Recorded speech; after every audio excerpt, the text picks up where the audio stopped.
Hello everybody, my name is Jacob Sapochnick and I'm an immigration attorney based in San Diego, California.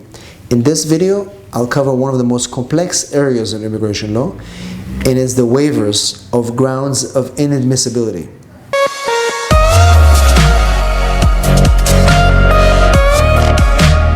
In this video, we'll talk about specifically about the I-601 waiver. That is a very powerful waiver that can waive grounds of unlawful presence, of certain criminal activity, as well as misrepresentation and fraud.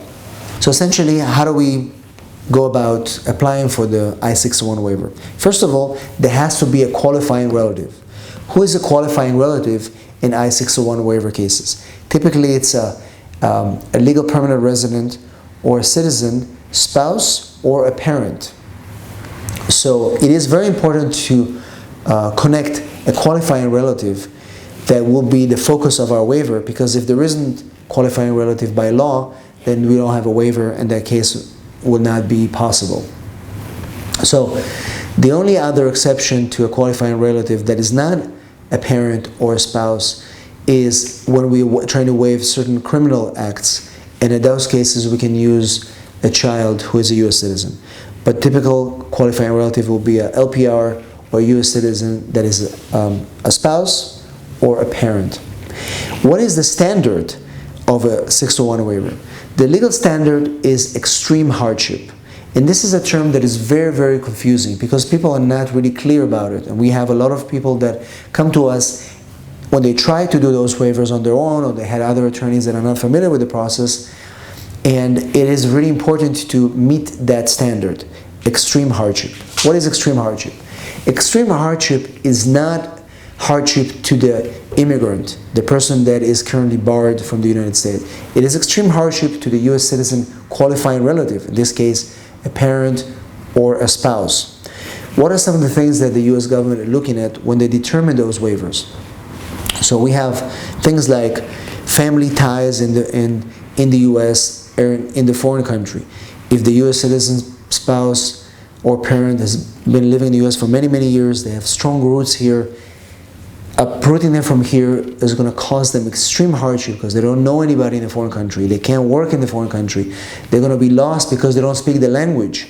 This could be considered extreme hardship.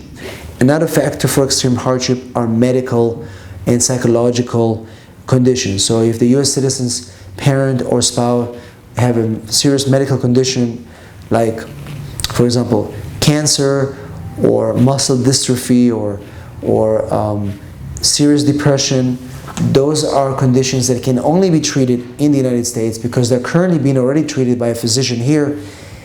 Having them leave the U.S. will cause extreme hardship, resulting in serious pain, even death, if they are not able to get that treatment. Another factor is that if the U.S. citizen, spouse, or parent currently have a very, very important job here, maybe they are managers in a company, and if they leave that position, their career will be devastated and pretty much finished.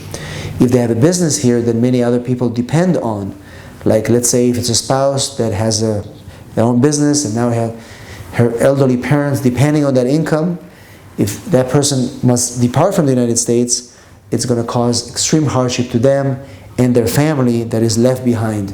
So those are some of the factors that they're looking at, and it's more than just regular inconvenience. Oh, if I leave, then I don't like to live in that foreign country because I don't like it.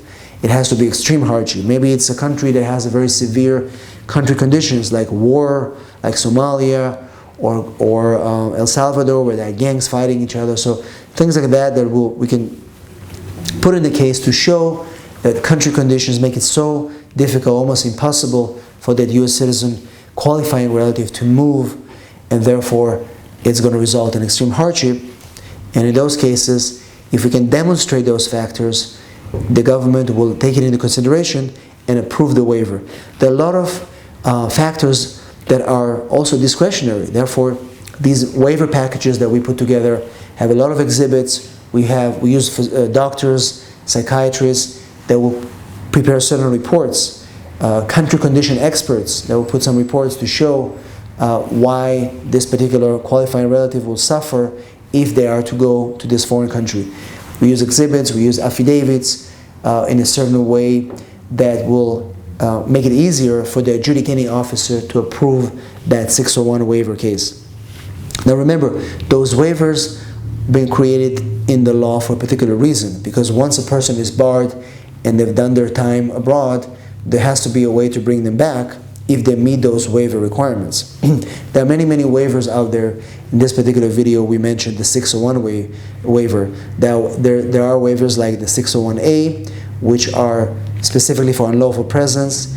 There are waivers like the 212D3 for people that are non-immigrants. There is the I-212 waiver. They are for people that have been removed and they are trying to come back.